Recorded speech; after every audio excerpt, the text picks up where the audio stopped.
Halo, Assalamualaikum warahmatullahi wabarakatuh. Perkenalkan, nama saya Sukma Yudi Hidayanti, dengan NIM D1A123018, mahasiswa jurusan Agribisnis kelas A, Fakultas Pertanian, Universitas Halu Oleo.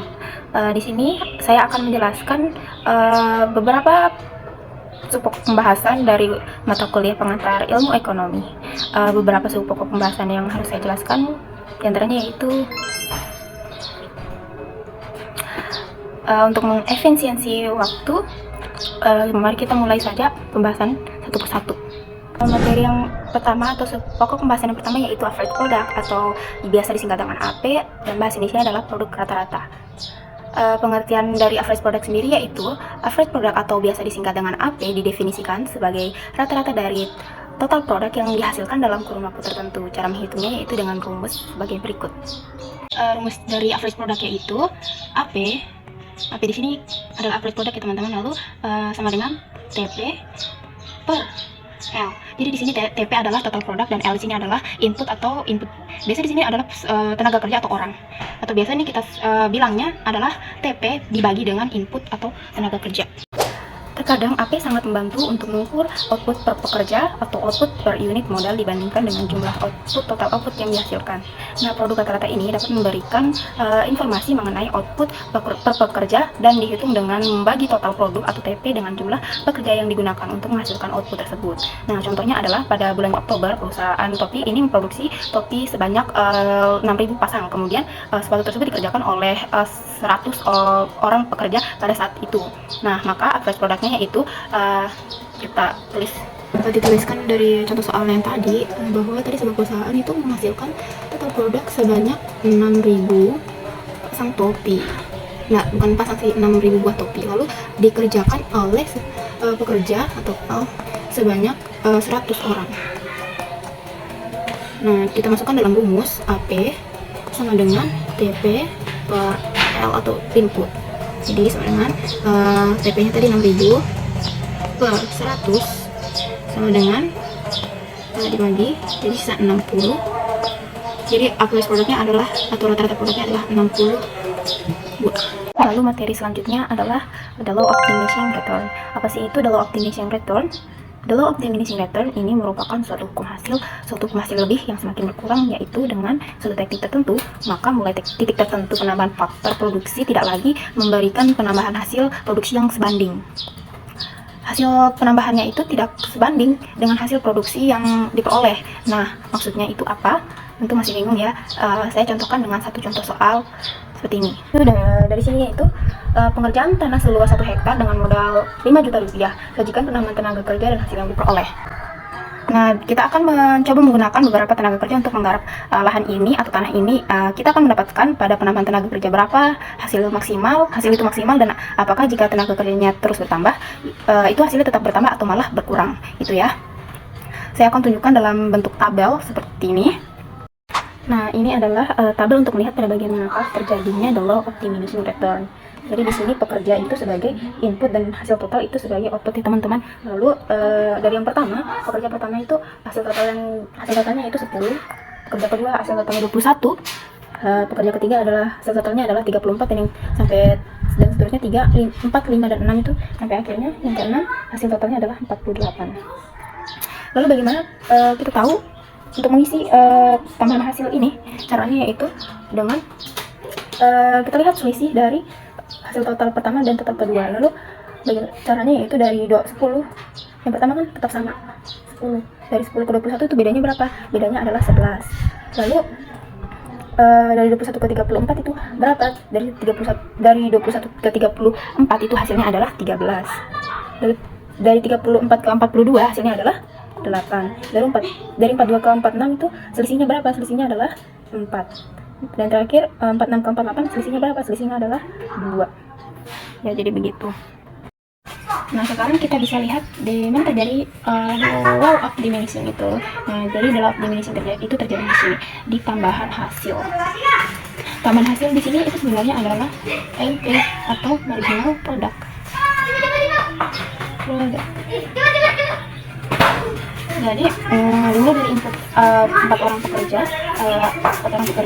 ini hasil tambahannya turun dari 13 ke 8. Nah, turunnya dari 13 ke 8 ini 842 dan seterusnya. Ini namanya adalah the law of diminishing return. Di sini ke sini ini adalah the law of diminishing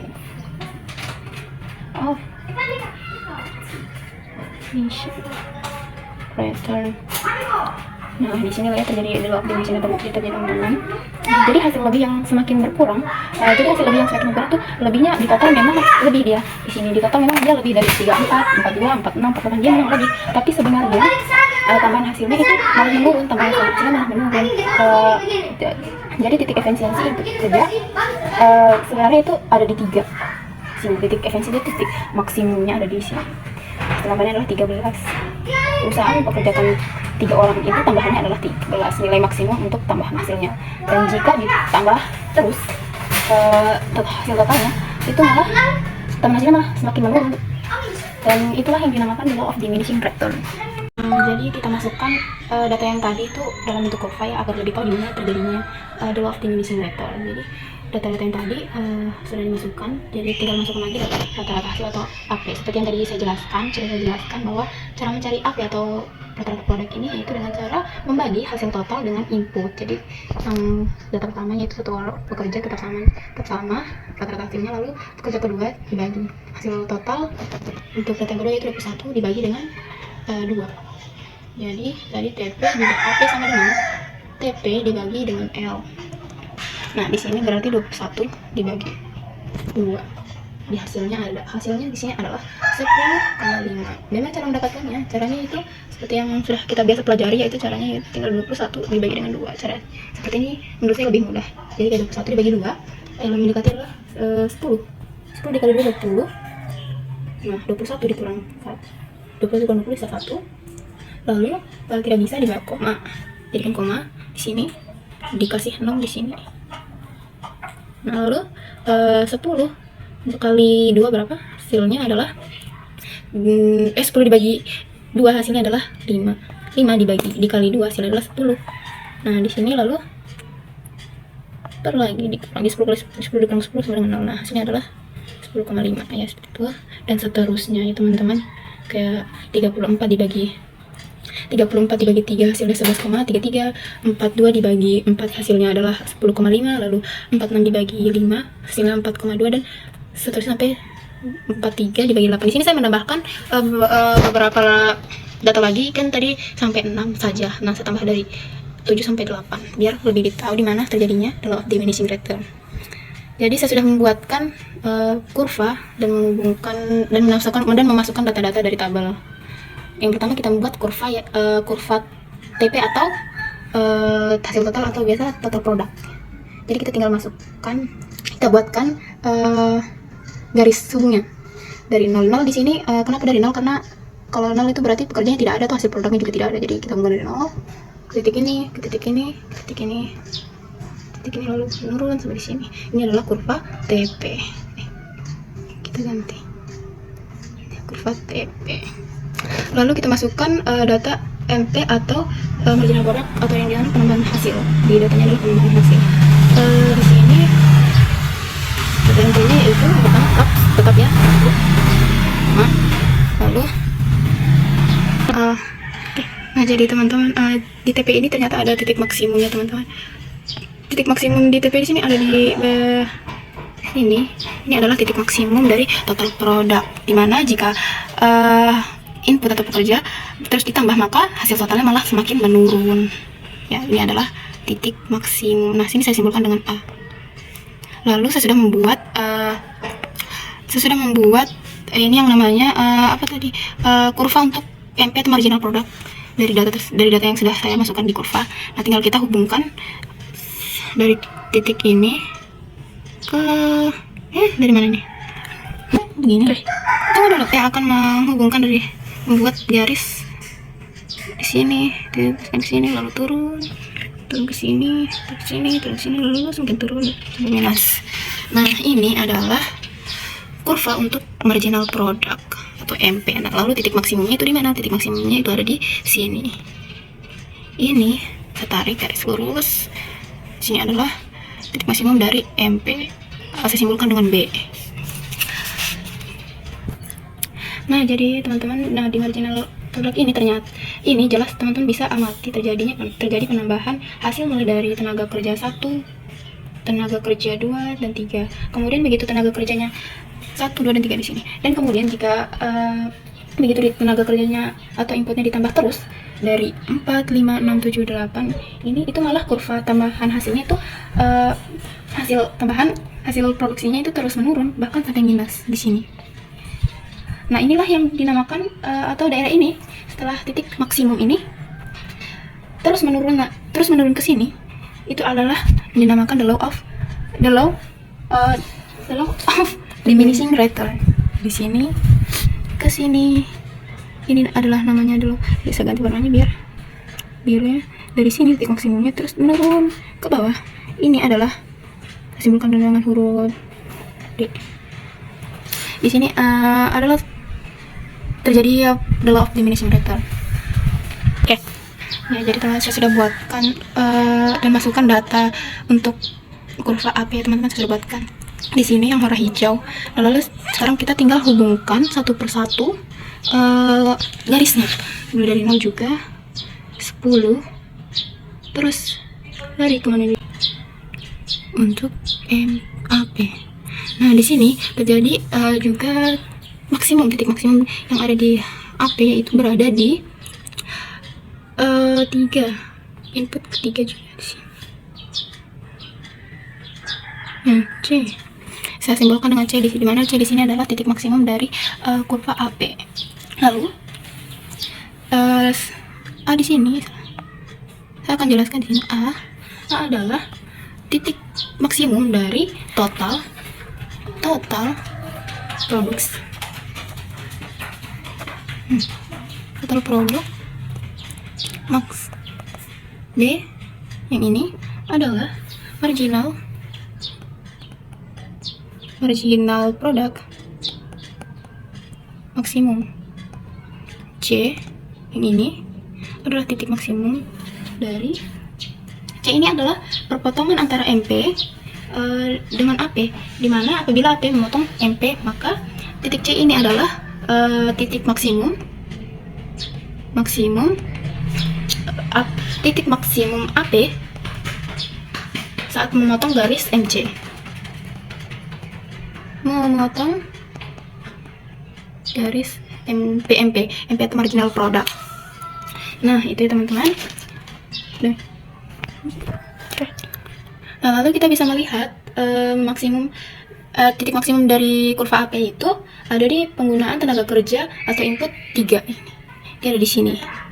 Nah, inputnya dia memotong di 11,33. Dia ada di sini. 11,33. Seperti yang tadi saya sebutkan, the law of diminishing return itu ada di area ini ya. Di sini. Ini adalah area the law of diminishing return.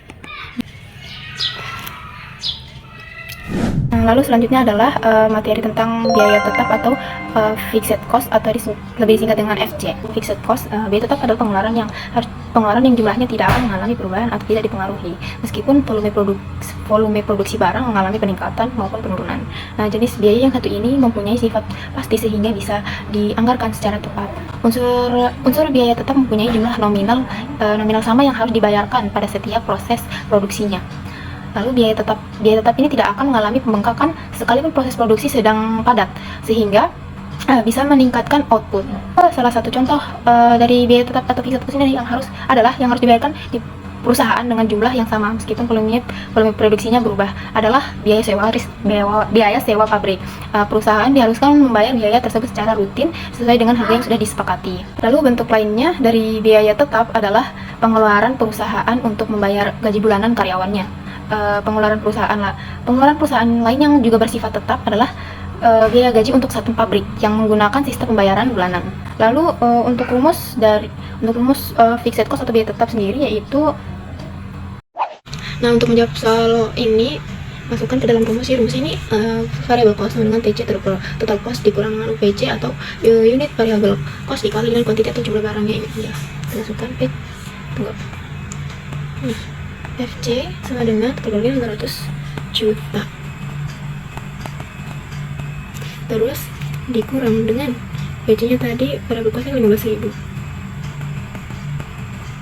15.000 dikali kuantitinya itu 25.000. Nah, ulang 200 karena dari 375.000. Maaf ya tadi teman-teman, seharusnya itu di sini 15.000 dikali 25 itu hasilnya 375 juta, bukan 375.000. Jadi 500 juta ini dikurang 375.000 itu hasilnya adalah 125 juta. Kurang. Nah, para FC atau fixed cost-nya ini sebesar 250 juta rupiah.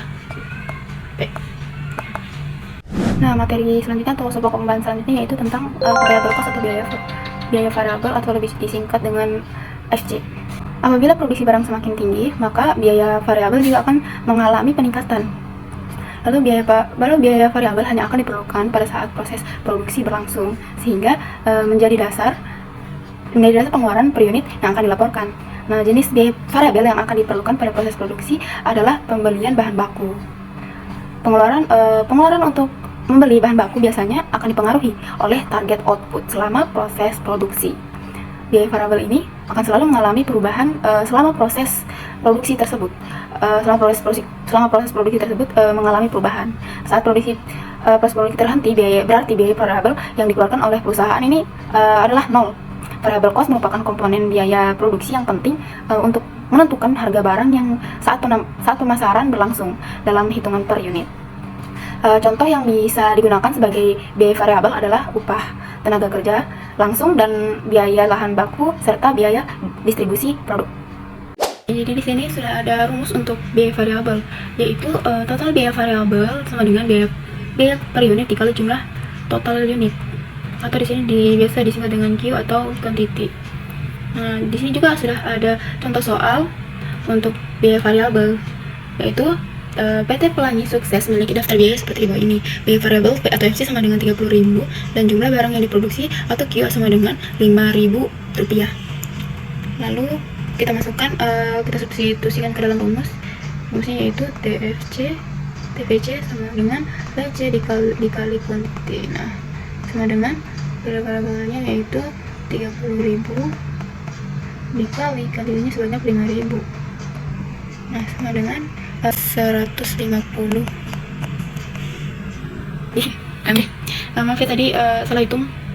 Hasil dari 30.000 dikali 5.000 sebenarnya adalah 150 juta. Seharusnya 150 juta. Ini adalah TFC atau total variable cost dari soal yang tadi. Ya. Lalu materi selanjutnya atau pokok pembahasan selanjutnya yaitu tentang average cost atau biaya rata-rata atau biasa disingkat dengan AC. Nah, biaya rata-rata atau average cost adalah biaya yang diperlukan untuk memproduksi per unit barang. Biaya ini juga sering dikenal sebagai biaya total rata-rata. Hasil perhitungan average cost sangat berguna untuk menentukan keputusan yang terkait dengan harga produk. Supaya mendapat keuntungan, perusahaan harus memberi harga di atas average cost. Average cost ini terdiri dari biaya tetap dan biaya variabel. Average cost dibagi menjadi dua komponen, yaitu biaya tetap rata-rata dan biaya variabel rata-rata. Nah, ini adalah rumus dari average cost. Rumusnya yaitu AC atau average cost sama dengan AFC. AFC di sini adalah tadi average fixed cost atau rata-rata biaya tetap, rata-rata biaya tetap, dan AVC adalah average variable cost atau rata-rata biaya variabel dibagi dengan kuantiti atau Q, atau lebih sering ini digunakan adalah AC sama dengan TC per Q.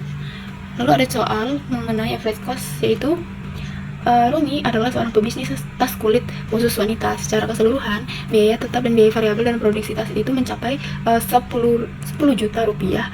Adapun tas yang berhasil diproduksi mencapai 500 buah. Tentukan average cost atau biaya rata-ratanya. Nah, dengan menggunakan rumus tadi, kita bisa substitusi rumus dari soal ini ke rumus. AC sama dengan TC nya tadi adalah TC atau apa tadi, biaya variabel dan produk, biaya tetap dan variabelnya adalah 10 juta yang maksud saya, per 500. Nah, berapa bagi? Nah, ternyata hasil pembagian dari 10 juta dibagi 500 itu adalah 200.000. Jadi AJ atau average cost atau biaya rata-ratanya itu adalah dari tas produksi tas ini sebanyak 200.000. Sekarang adalah pokok pembahasan yang terakhir yang akan saya bahas, yaitu tentang marginal cost atau biaya marginal atau biasa disingkat dengan MC. Nah, biaya marginal ini adalah ongkos yang muncul dalam proses produksi dikarenakan adanya tambahan barang atau jasa. Lalu untuk contohnya begini, seorang pemilik usaha biasanya membutuhkan biaya produksi sebanyak 1 juta untuk 5 buah baju. Nah, ternyata ada peningkatan permintaan sebesar 10 baju. Untuk bisa menghasilkan tambahan unit tersebut, pemilik usaha tersebut perlu menambahkan biaya sebesar 100.000. Nah, biaya tambahan inilah yang disebut dengan marginal cost. Karena jumlahnya yang berubah-ubah, maka biaya ini umumnya diturunkan dari variable cost seiring dengan perubahan output agar tidak ada tambahan fixed cost ketika memproduksi unit ekstra. Fungsi dari biaya marginal adalah untuk membantu perusahaan memaksimalkan kegiatan operasional secara menyeluruh. Hal ini akan membuat perusahaan bisa mencapai nilai keuntungan maksimal produk secara lebih dan efisien. Untuk rumus untuk marginal cost sendiri atau rumus untuk biaya marginal yaitu MC sama dengan per delta TC per delta Q, di mana delta ini sudah kita ketahui bahwa rumus tentang perubahan dari kejadian kedua dikurang kejadian pertama. Nah, ada satu soal mengenai marginal cost. Misalnya itu misal total biaya produksi 10 potong baju adalah 5 juta rupiah, namun setelah ada tambahan permintaan menjadi 15 potong baju, biaya total berubah menjadi 7 juta rupiah karena adanya peningkatan biaya bahan baku dan ongkos tenaga kerja sebesar 2 juta rupiah. Berapakah marginal cost atau biaya marginalnya? Nah, sekarang kita akan jawab ya. Jawaban. Jadi kita diketahui dari soal itu ternyata TC1 itu sama dengan 5 juta. Terus TC2 sama dengan 7 juta. Lalu Q1 sama dengan 10 dan Q2 sama dengan 15. Berapa sih marginal cost-nya? Jadi dengan masukkan rumus MC sama dengan delta perubahan TC per produk dibagi perubahan kuantiti. Nah, MC sama dengan TC2 dikurang TC1 per Q2 dikurang Q1. Nah, MC sama dengan T2 itu adalah 7 juta dikurang dengan 5 juta dibagi Q2 itu tadi 15 dan Q1 adalah 10. Nah, itu sama dengan 7 juta dikurang 5 juta itu adalah 2 juta ya. 2 juta. Nah, sedangkan 15 dikurang 10 itu adalah 5. Jadi 9 juta dibagi 5 itu ternyata adalah hasilnya adalah 400.000 MC atau biaya marginalnya ternyata sebesar 100.000. Ya, jadi sekian pemaparan materi yang saya berikan. Jika ada salah kata atau kurang lebihnya mohon dimaafkan. Wabillahi taufiq wal hidayah. Assalamualaikum warahmatullahi wabarakatuh.